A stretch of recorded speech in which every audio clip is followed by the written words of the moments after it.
함께 읽을게요. 19절부터 시작. 첫째 달 10일에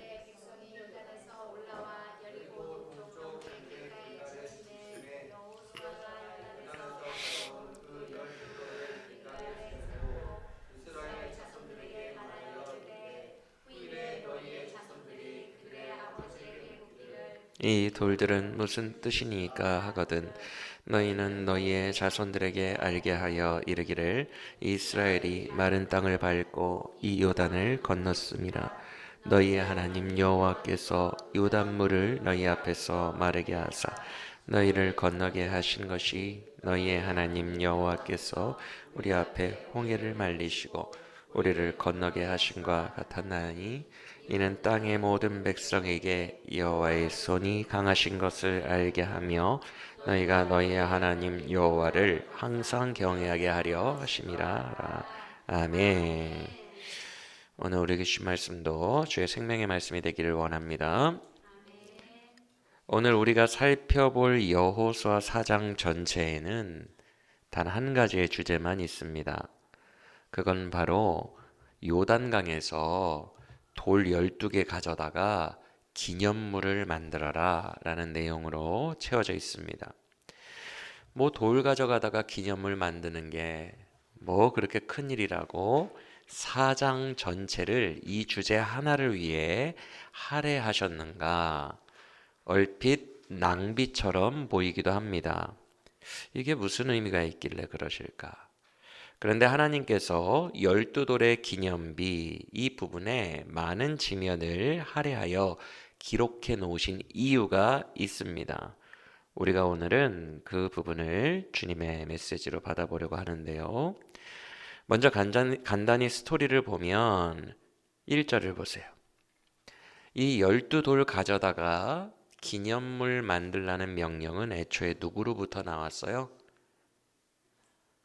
여호수아가 한 거예요? 하나님이 하신 거예요? 하나님이 하신 것입니다. 하나님이 여호수아에게 말씀하셨고 여호수아가 다시 백성들에게 전달한 거예요. 그래서 2절을 보면 한 명씩 각자 지파에서 대표를 뽑습니다. 근데 대표의 이름이 언급되지 않은 것으로 볼 때 여기서 대표자들은 크게 중요하지 않아요. 중요한 것은 12돌입니다. 그러면 구체적으로 이 12명 뽑아다가 어떻게 하라는 거예요? 3절을 보니까 지금 요단강 중앙에 누가 서 있죠? 제사장들이 언약궤를 들고 서 있습니다. 네 사람이 한쪽씩 채를 잡고 어깨에 메고 서 있어요, 지금. 그 제사장들이 서 있는 곳이 당연히 강의 중간이 되겠죠. 그렇죠? 그래서 거기는 수심이 가장 깊은 곳일 것입니다. 늘 강물이 흐르던 수심이 제일 깊은 중앙에 제사장들이 서 있어요. 그래서 그 수심이 가장 깊은 곳에 있는 돌로 큰 녀석들로 12개를 가져다가 어깨에 메고 오라는 거예요. 우리가 알다시피 강에서 오랫동안 마모된 돌은 어떤 모양을 가지고 있습니까? 동글동글하고 예쁘죠? 반면에 고대 근동 사막 기후에서 바깥쪽에 있는 돌들은 다 어때요? 느낌이 삐쭉삐쭉해요. 사막 기후에 있는 돌들은. 그래서 누가 봐도 동그랗고 예쁜 돌을 12개를 가져다가 기념물을 만들어 놓으면 누가 봐도 이것은 인위적인 작품이라는 느낌이 듭니다. 맞습니까? 그 삐쭉삐쭉한 사막에서 동그란 돌들 얼마나 특이해 보일까요? 누가 봐도 강물에서 끌어온 돌이라는 게 눈에 띄게 하셨던 것이죠. 그리고 5절을 보시면 그 돌을 어깨에 메어서 왔대요. 그러니까 제법 큰 돌이었다는 것을 우리는 짐작할 수 있습니다. 즉 눈에 확 띄게 하라는 거예요. 그리고 3절을 보시면 그 돌 12개를 일단 가져다가 잠시 유숙할 곳에 두래요. 그랬다가 19절과 20절을 보세요. 군대가 백성들이 어디에 도착했을 때 그 돌들을 드디어 세우래요? 길갈에 세우래요. 물론 길갈은 지도 전체로 보면 요단강 근처에 있습니다. 그러나 엄밀하게 말해서 강변 바로 옆은 아니에요. 즉, 그 돌들을 강 바로 옆에 쌓아 놓는 게 아니라 굳이 잘 때 같이 묶어 놓고 잤다가 굳이 길갈까지 와서 길갈에서 하나의 조형물로 기념물을 만들어 놓으라는 거예요. 이해가 되십니까? 오히려 그러면 요단강을 건넌 그 기념으로 세운 그 기념물은 오히려 또 다른 돌무더기로 있어요. 구절을 보세요. 제사장들이 지금 밟고 있는 수심이 제일 깊은 곳에 강 중간에도 똑같은 형식의 기념비 하나 세워 놓으라고 말씀합니다. 맞습니까? 그러니까 총 기념물이 두 개가 되는 거예요. 그러니까 그 12명이 먼저는 요단강 그 수심 깊은 곳에 하나 만들어 놓은 거고요. 그리고 또 하나씩 가져다가 길갈 진영에 또 갖다 놓은 거예요. 즉 24개를 취한 것이죠. 이해가 되십니까? 물론 요단 강물 속에 있는 기념비는 나중에는 잘 안 보일 거예요. 수심 깊은 곳에 있으니까, 강 속에 있으니까 잘 안 보이긴 하겠지만 어찌됐건 그렇게 두 개를 만들려고 했어요. 오늘 본문은 이렇게 기념비를 세우라, 기념물을 만들라, 이 이야기입니다. 간단하죠? 안 간단합니까? 간단하죠? 그러면 이 기념비 세우는 이야기를 주님께서 왜 강조하셨고 오늘 우리에게 들려주셨나, 그 의미를 이제 한번 살펴보려고 합니다. 물속에 세워진 기념비는 일단 생각하지 않기로 합시다. 중요한 것은 길갈에 세운 기념비예요. 왜 강가에 안 세우고 길갈까지 가지고 와서 거기에서 기념물을 세웠을까? 왜 길갈일까? 길갈은 이스라엘 백성에게 어떤 의미일까? 그리고 그 돌, 기념물 자체에는 대체 어떤 의미가 있는 걸까? 궁금합니다. 그렇죠? 일단 기념물이라는 단어부터 살펴보면 6절에 표징이라는 단어가 나옵니다. 보이시면 아멘. 이 기념물이 표징이 될 거래요. 표징이 뭐냐 하면 영어로 사인입니다. 사인. 즉 표식, 어디에 표식을 하고 표를 이렇게 써놓는 거죠. 그런 뜻을 가지고 있어요. 예를 들어서 이 단어가 언제 나오냐 하면 여러분 출애굽기 때 죽음의 사자가 첫째 아들을 10번째 재앙 때 다 죽이고 다니잖아요. 그때 이스라엘 백성들은 어린 양의 피를 문설주와 문지방에 바르죠. 그렇죠? 그러면 그 피가 너희에게 표식이 되리라. 그리하여 죽음의 사자가 그 표를 보면 너희를 넘어서 가리라. 그게 6월절 아닙니까? 그렇죠? 그래서 피를 바른 것을 표식이라고 하는데 같은 히브리어 단어예요. 표징은 뭔가를 표시하는 거예요. 사인인데 그냥 의미 없는 사인이 아니라 그 사인을 보면 뭔가 목적이 있는 거예요. 죽음의 사자가 그걸 보고 넘어가든 뭘 하든 목적이 있는 표식, 그게 바로 표징입니다. 이해가 되시면 아멘. 그리고 또 다음 절인 7절을 보면 제일 마지막 부분에 기념이 되게 하라 라는 기념이라는 단어가 있어요. 보이시죠? 이 기념이라는 단어는 히브리어로 어떤 특정 기억을 떠오르게 하다라는 뜻을 가지고 있어요. 특정 기억을 기억나게 하는 것. 자, 그러면 앞에 표징이라는 단어와 뒤에 기념이라는 단어를 합쳐봅시다. 그러면 어떤 뜻이 돼요? 그 특정 사인을 보는 순간 어떤 특정 기억이 이스라엘에게 떠오르게 하기 위한 장치로서 돌을 세우라는 거예요. 맞습니까? 다시, 특정 사인을 보는 순간 특정 과거의 기억이 올라오게 만드는 역할, 그 목적으로 기념물을 세우라고 여호와께서 명령하신 겁니다. 정리가 되시면 아멘. 그렇다면 주님은 어떤 기억이 떠오르게 하고 싶으셔서 12돌이라는 사인을 거기에 설치하신 걸까? 어떤 기억이 떠오르게 하고 싶으셨을 것 같아요? 너무 당연한 건데. 요단강을 건넌 기억. 너무 당연하죠. 그냥 거기서 돌을 가져왔으니까. 주님은 이스라엘 백성들이 요단강을 건넜던 그때의 기억을 이 돌이라는 사인을 볼 때마다 떠오르게 하고 싶으셨던 거예요, 주님은. 그러면 왜요? 왜 요단강을 갈라지게 하고 요단을 밟고 건너온 기억을 우리 하나님은 이스라엘이 자꾸 기억하기를 원하셨을까요? 그 답이 길갈에 있어요. 앞서 이 12개의 돌이 어디에 설치되었다고요? 길갈에. 그럼 왜 길갈일까? 우리가 앞으로 가나안 점령 전쟁을 계속 이야기를 보면 알게 되시겠지만 길갈은 이스라엘의 본진이었어요. 본진. 본부. 그래서 길갈로 계속 돌아와요. 자, 저를 보세요. 길갈이 어떤 의미냐면 우리가 앞으로 가나안 전쟁사를 볼 거예요. 길갈은 여러분의 입장에서 요단강이 동쪽에 있거든요. 이를 요단강을 건너왔어요. 여기 있는 거예요. 지금 건너와서 가나안의 동쪽이에요. 여기에서 제일 먼저 1차 전쟁을 가나안 중부 연합군과 합니다. 연합군. 하나하나 왕을 격파한 게 아니라 자기들끼리 모여서 수십만 수백만 대군을 이룬 그 연합군들과 싸워요. 그러니까 큰 대적인 거죠. 중부 연합군과 싸우고 다시 길갈로 돌아와요. 재정비. 그 다음에 남부 연합군과 싸우고 다시 길갈로 돌아와요. 재정비. 그 다음에 북부 연합군과 싸우고 다시 길갈로 돌아옵니다. 길갈은 본부예요. 이해가 되십니까? 자꾸 돌아온다는 거예요.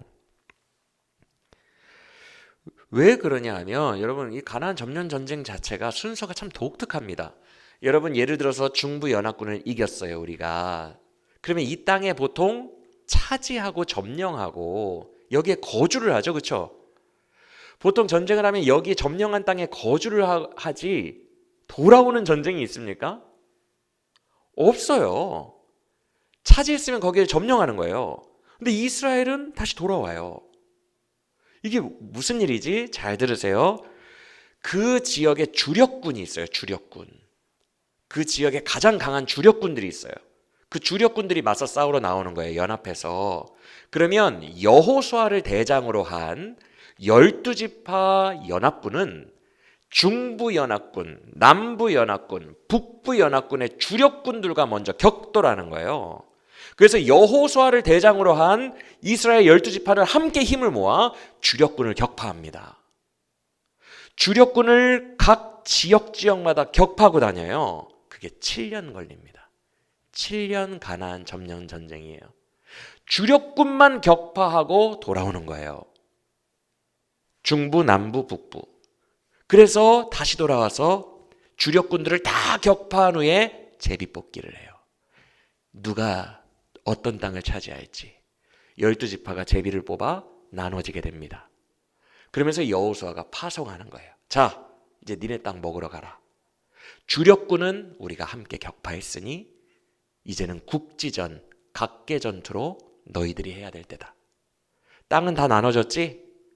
거기를 실제로 차지하는 건 이제 각 지파, 개개인의 몫이니 너희들이 이제 흩어져서 가서 싸워라. 그게 가나안 점령 전쟁의 순서입니다. 이해가 되십니까? 그러니까 주력군을 격파하기 위한 초기 7년 전쟁 동안에는 본진으로 계속 돌아왔다는 거예요.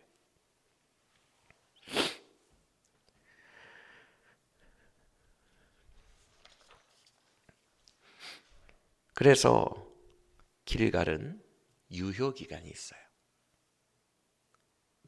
몇 년 동안이에요? 제가 답을 다 드렸는데 7년이라는 유효 기간이 있어요. 7년이 지난 후 길갈은 물론 영적 의미가 있는 곳이지만 구약 성경에 이제 더 이상 많이 등장하지 않아요. 세 번째 사사 에훗 때에 그 길갈이 우상 만드는 돌 뜨는 곳이 되었다. 이 정도로만 나오고 구약 성경의 그 이후로는 중요 요충지로 등장하지 않아요. 그도 그럴 것이 길갈은 비옥한 곡창지대도 아니고 대로가 있는 길의 골목도 아니에요. 그냥 별 의미 없는 언덕이에요. 돌이나 많은 곳이에요. 돌이 많은 곳. 그래서 길갈은 딱 7년이라는 유효기간이 있어요. 본진으로서 쓰임 받을 동안에만 길갈은 유명한 곳인 거예요. 이해가 되십니까? 그러면 이제 점점 답을 다 알려드렸네. 왜 거기에 돌을 세우라고 했을까요? 7년 주력군들과 대전쟁을 치러야 하는 딱 7년 동안에만 유효기간을 가진 이 길갈이라는 곳에 왜 돌을 세우게 하셨을까요? 이제 여러분들이 어느 정도 추측이 되실 것입니다. 대군과 전쟁을 하고 돌아오면 또 인생의 커다란 대군을 만나게 돼요. 그 두려운 인생의 대군 앞에 다시 돌아와서 그 돌을 보고 뭘 기억하라는 거예요? 여호와께서 너희를 이 땅에 들이셨다. 이 땅을 너희에게 주리라 라는 그 언약을 기억하고 재정비하고 나가라는 거예요. 할렐루야. 이것이 오늘 본문에서 주님이 기념물을 세우라고 했던 이유입니다. 그 물체를 딱 보는 순간 특정 기억이 떠오르는 목적이라고 했어요. 그렇죠? 거대 전쟁을 앞두고 하나님이 이걸 기억하시라는 거예요. 권능으로 요단강을 가르고 내가 너희를 이 땅에 들어오게 했다는 것을 기억하라.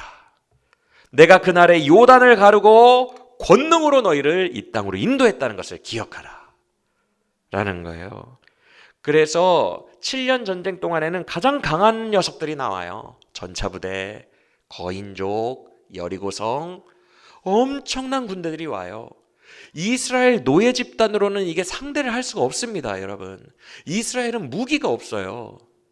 애굽에서 탈출하고 사막에서만 살았는데 무슨 철공이 있고 무기가 있겠어요. 맨몸입니다.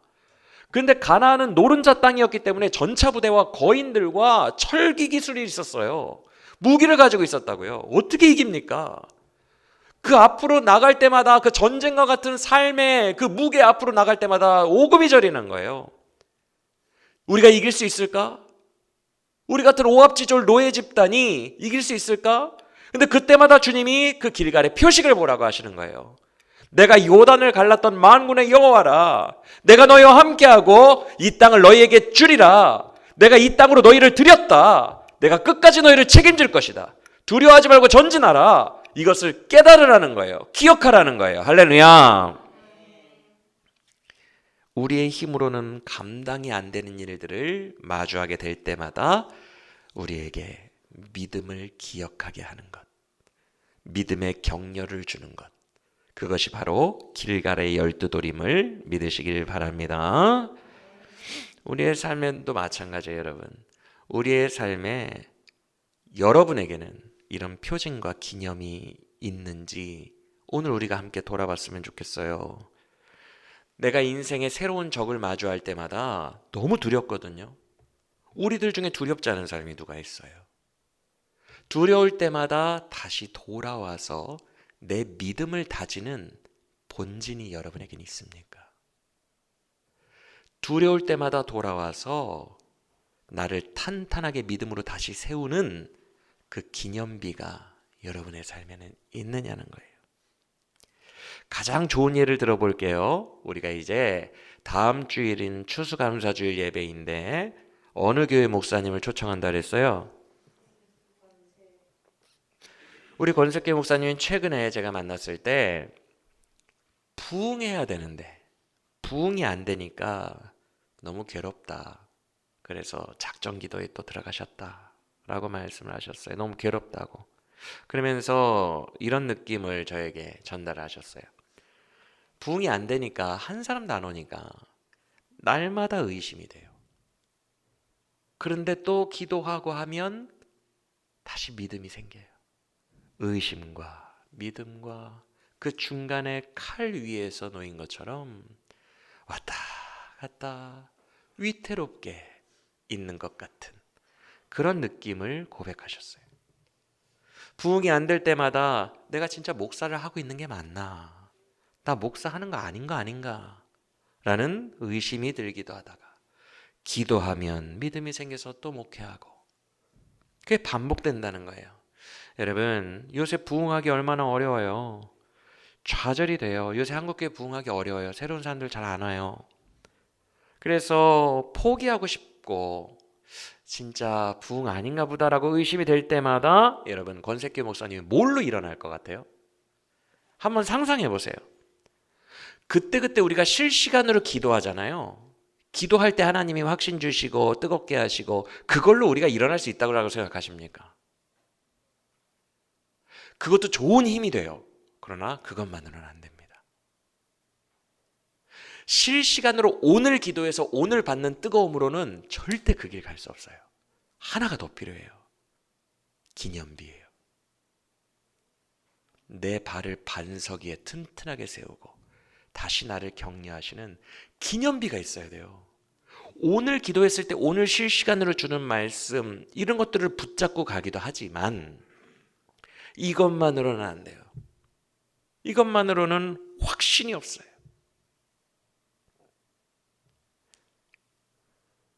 권색교회 목사님이 다시 오뚜기처럼 일어나 믿음으로 그 전쟁터로 터벅터벅 걸어나갈 수 있는 이유는 그의 삶의 기점들마다 하나님이 지지해 주시는 기념비를 세워놓으셨기 때문에 그 기념비를 돌아보면 힘이 나는 거예요. 예를 들어볼게요. 한 예로 최근에 권색교회 목사님에게 세워진 기념비가 뭐예요? 권색교회 목사님 사회복지 공부를 열심히 하면서 사회복지를 준비하고 있었는데 주님이 허리를 치셨죠. 기억나십니까? 그래서 허리가 갑자기 상해가지고 일주일 동안 일어나지를 못하니까 밥도 못 먹는 거예요. 자연금식이라고 하시더라고요. 누구 도와주는 사람도 없고 그냥 혼자 쓰러져가지고 꼼짝달싹을 못하는 거예요. 허리가 아파서. 그래서 나 이렇게 그냥 굶어 죽는구나 생각이 드셨대요. 그러면서 너무 아프고 배고프고 힘드니까 나한테 왜 이러시냐고 기도를 하는데 주님이 쓸데없는 생각하지 말고 사회복지나 쓸데없는 생각하지 말고 목회나 해라. 그런 마음을 주셔서 주님이 그때 쓰러져 있을 때 항복을 받아내십니다. 주님, 내가 항복합니다. 사회복지 접을게요. 목회할게요. 항복 받아내시고 그때부터 허리가 나서 일어나고 교회 예배당이 그렇게 몇 년 동안 안 찾아졌는데 항복을 받아내시고 결단을 다시 하시는 순간 교회 예배당이 바로 나오고 쌍값에 계약되고 모든 게 형통하고 일사천리로 그냥 예배당이 들어가게 됩니다. 그 간증 기억나세요? 그게 권색계 목사님에게는 기념비예요. 기념비는 그곳으로 밀어 넣으신 섭리와 요단을 가르고 가나안으로 밀어 넣으신 섭리와 언약이 함께 있는 곳이에요. 내가 너와 함께 할 거다. 그래서 권색계 목사님이 실시간으로 오늘 기도해서 받는 은혜로도 사시겠지만 주님, 어쩜 이렇게 한 명도 안 옵니까? 주님, 이게 주님의 뜻 맞습니까? 그럴 때마다 어디로 돌아가요? 내가 너 허리 아프게 해서 목회에 전념하라고 했지 않냐? 그 즉시 내가 이 예배당 줬지 않냐? 기적과 언약의 말씀을 너에게 그때 확증했지 않냐? 내가 예배당 헛걸로 얻어줬겠냐? 반드시 내가 너를 책임지리라. 그렇게 일어나지 않겠어요, 여러분? 내 과거에 세워놓으신 기념비로 다시 돌아가지 않겠느냐고요. 실시간으로 그날 하루하루 받는 것으로는 한계가 있어요. 나에게 예전에 행하셨던 그 언약과 그 사건으로 우리를 늘 돌아가게 하십니다. 길갈로. 내가 설마 너를 여기에 세웠는데, 너를 여기에 밀어넣었는데, 내가 너와 함께 그 약속을 했는데 내가 너를 책임지지 않겠느냐? 담대하라. 지금 네 앞에 놓이는 환경 앞에. 이렇게 주님이 우리를 격려하시는 기념비, 그 첫 출발점 초석이 있다고요. 그리로 돌아가야 돼요. 돌아가서 다시 믿음으로 일어나야 돼요. 그래, 나에게 그렇게 하셨다는 하나님이, 나에게 기념비를 주셨다는 하나님이 지금도 나와 함께 하셔. 설마 예배당까지 이렇게 얻게 해놓고선 설마 지지해 주시지 않으시겠어?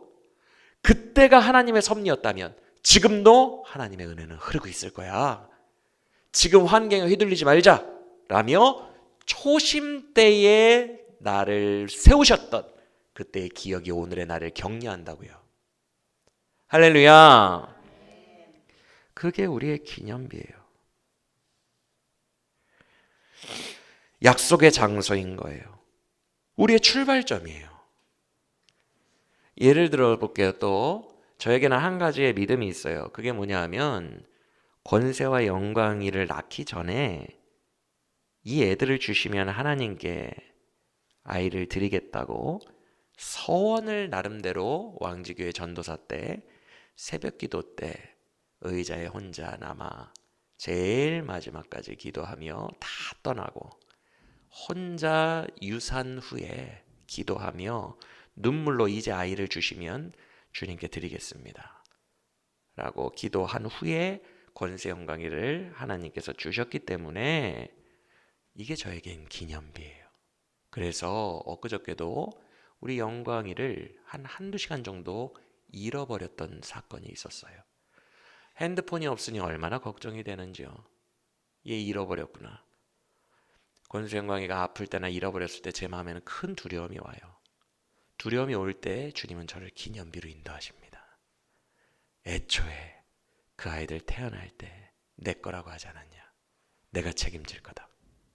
걱정하지 마라. 그게 저에게는 큰 요동하는 두려움 속에서 맞아. 하나님의 거야. 확신을 주고 힘을 주고 격려를 주는 저의 에너지의 근원이 됩니다.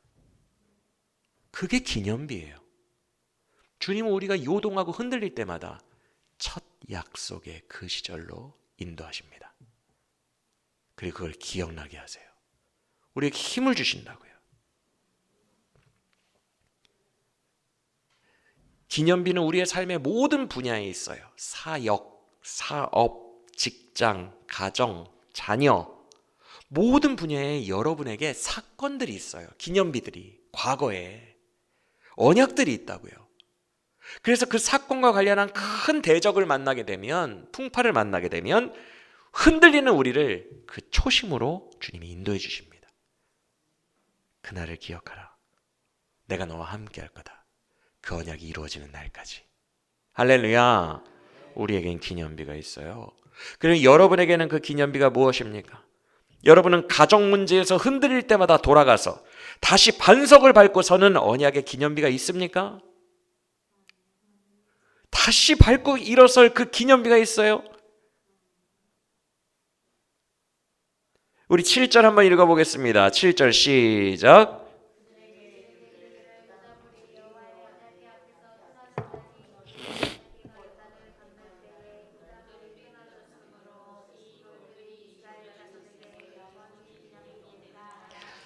중요한 것은요, 요단물이 끊어진 게 중요한 게 아니라 요단의 물도 누구의 뭐 앞에서 끊어져 버려요.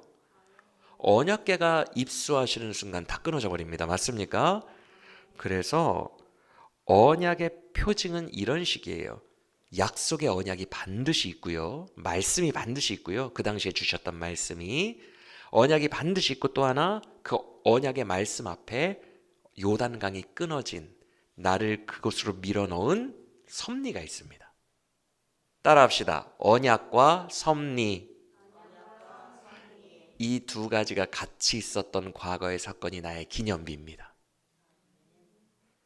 그래서 우리가 흔들릴 때마다 가정이면 가정, 직장 문제면 직장 문제 흔들릴 때마다 내가 이 직장에 처음 너를 오게 했던 그 기념비를 기억하라. 아우 주님 새벽별교회에서 사람이랑 갈등이 생겨서 미워가지고 도저히 못 있겠어요. 나 다른 교회로 옮길래요. 그때 주님이 네가 새벽별교회에 처음 인도됐던 그날을 기억하라. 이렇게 하신다고요. 모든 현상과 모든 사건과 모든 분야에는 기념비가 있어요. 담대하라. 내가 너와 함께 할 거다. 우리 은총이 예를 들어볼까요? 은총이가 진로에 대해서 고민할 때 하나님은 우리 은총이에게 예전부터 주셨던 인생 말씀을 다시 들려주셨어요. 예배 중에 김기탁 집사님의 멘트를 통해 그 고민하던 주간에 다시 한번 확증시켜 주셨어요. 다니엘서에 나온 수많은 사람들을 구원으로 인도하는 별과 같이 너를 되게 할 거다. 인생 말씀을 확증시켜 주셨어요. 그래서 그 말씀을 붙들고 신학교에 갈라요 라고 하니까 그때부터 신학교에 입학할 때까지 급물살을 타게 됩니다. 권색교회 목사님이 누워서 항복합니다 주님 그랬던 것처럼 반대하던 두 부모님의 마음을 항복시켜요.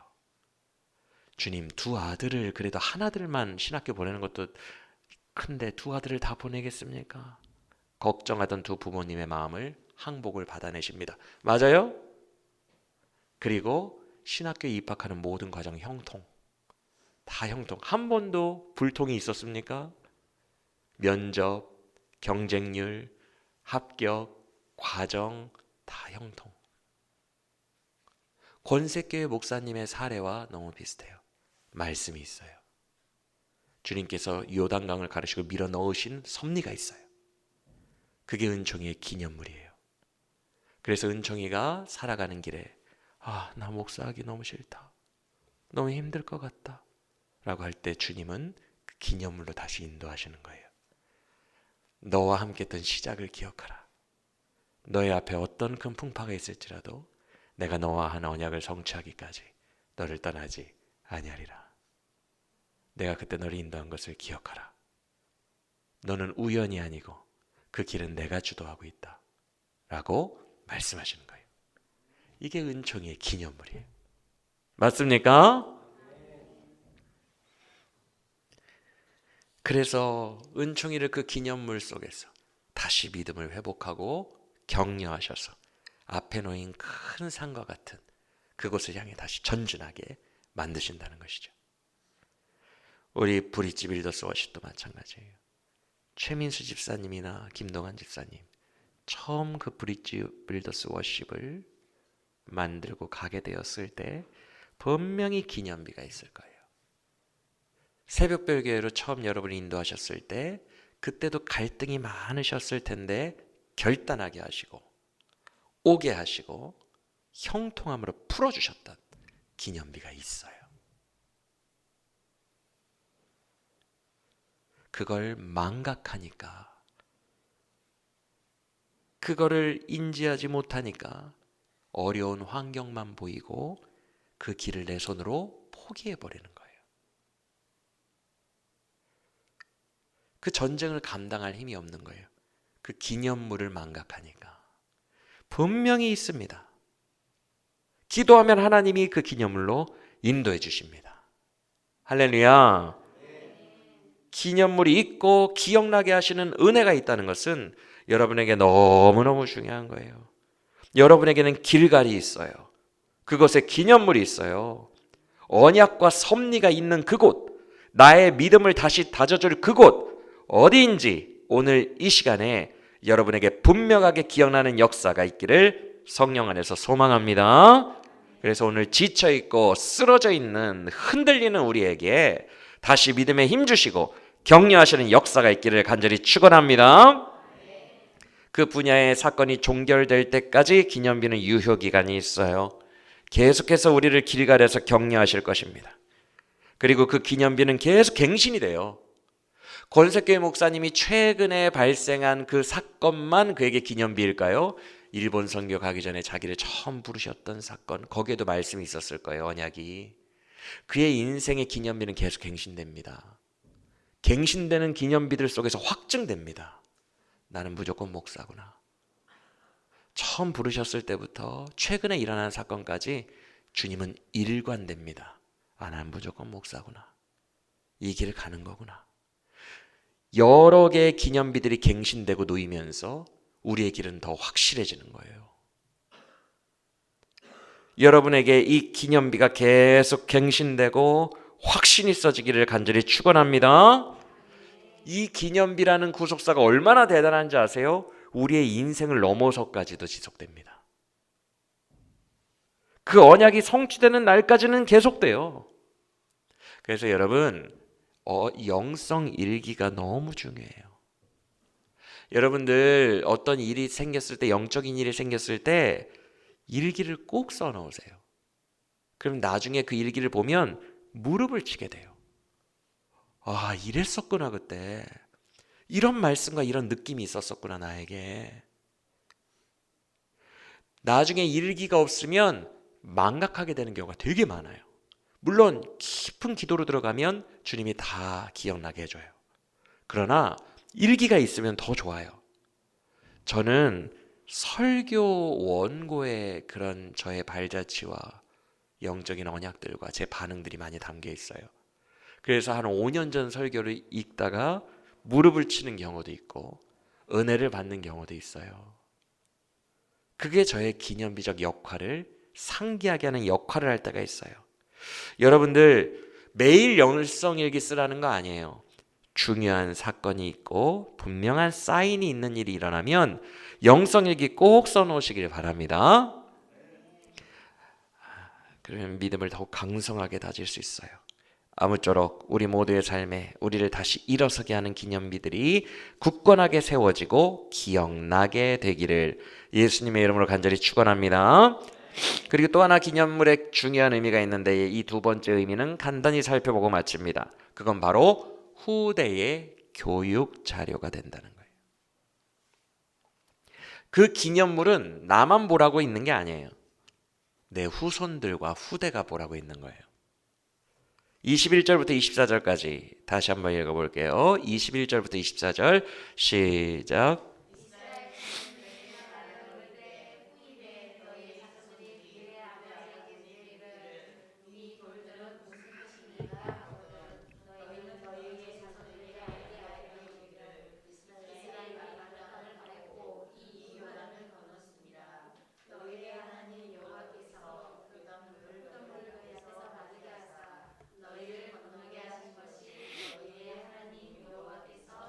우리 앞에 홍해를 말리시고 우리를 건너게 하신가 같았나니 이는 땅의 모든 백성에게 여호와의 손이 강하신 것을 알게 하며 너희가 너희의 하나님 여호와를 항상 경외하게 하려 하심이라 하라. 아멘.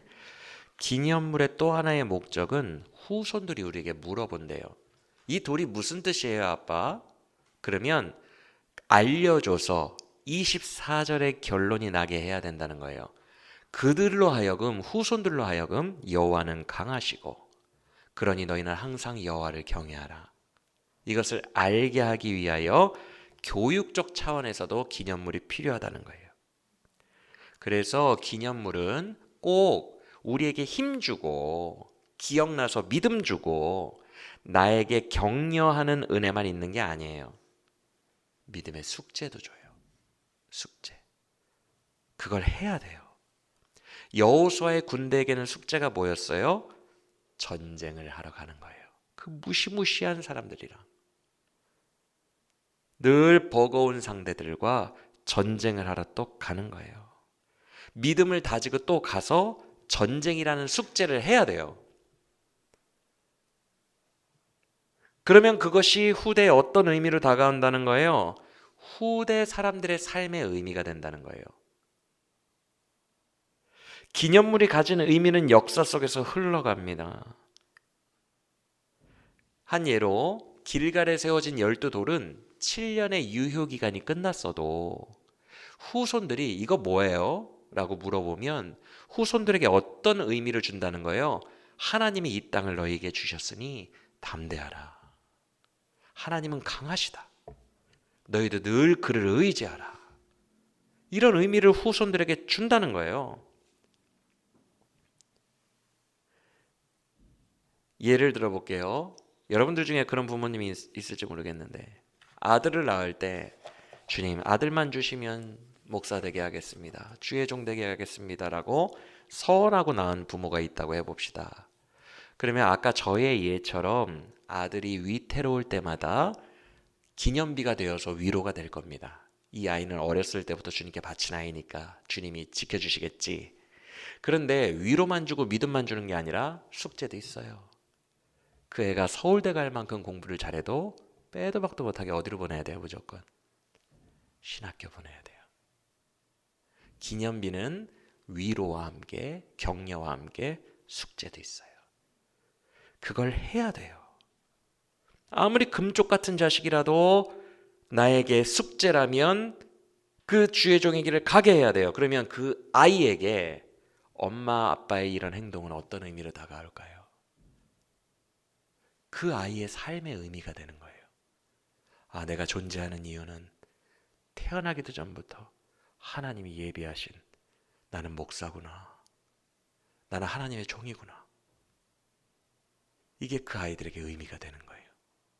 우리의 기념비의 숙제가 아이들에게는 삶을 가득 채우는 의미가 될 수 있다는 것을 기억하시길 바랍니다.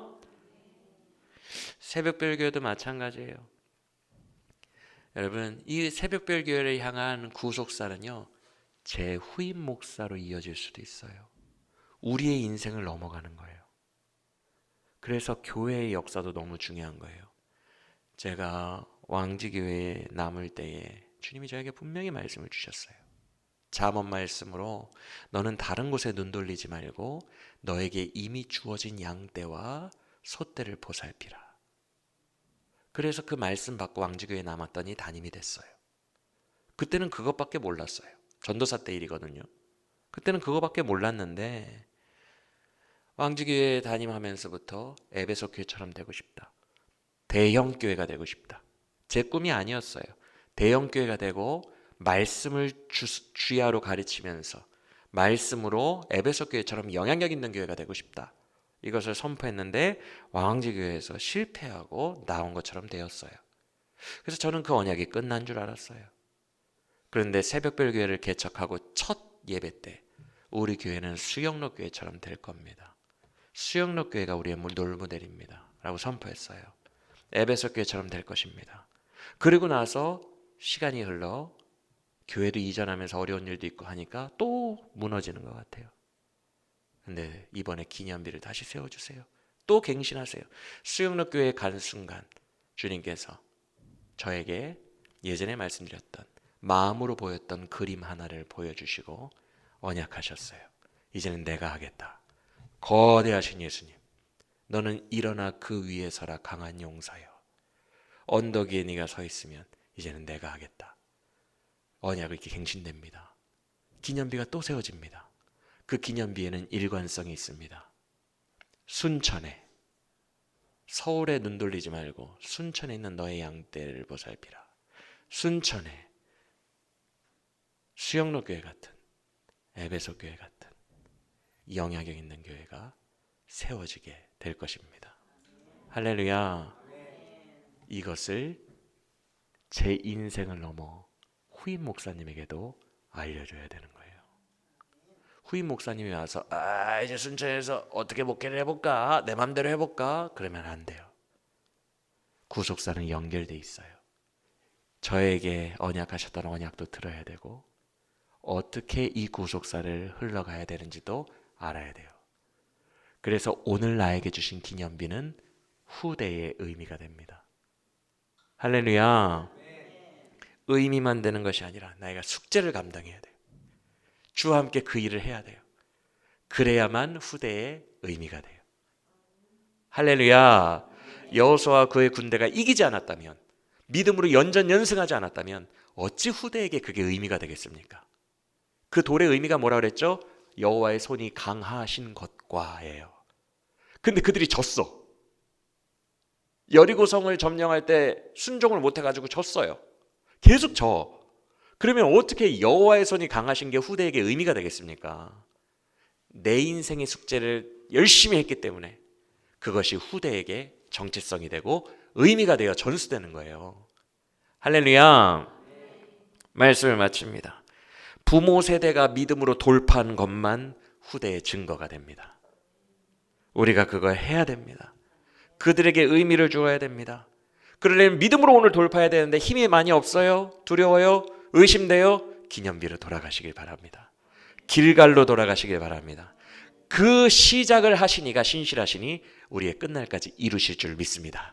야곱에게 말씀하신 것처럼 내가 너에게 언약한 것을 다 이룰 때까지 내가 너를 결코 떠나지 아니하리라 라고 말씀하십니다. 할렐루야.